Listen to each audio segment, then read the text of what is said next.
Good afternoon, everyone, and thank you for your presence here.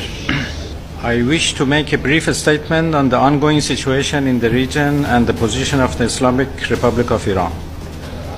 The Security Council has been called upon to convene regarding the situation in Lebanon.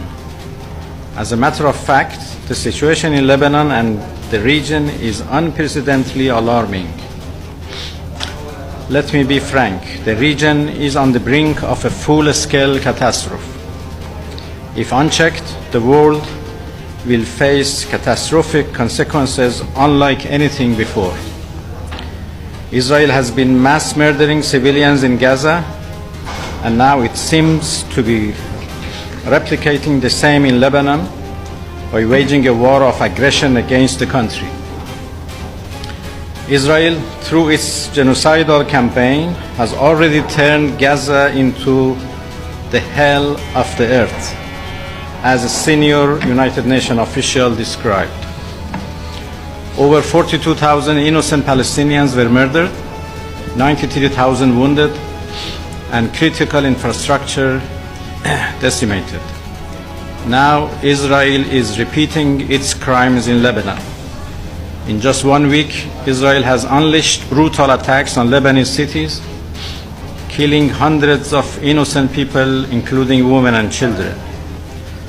Israel, as a rogue, aggressive regime, has crossed all red lines.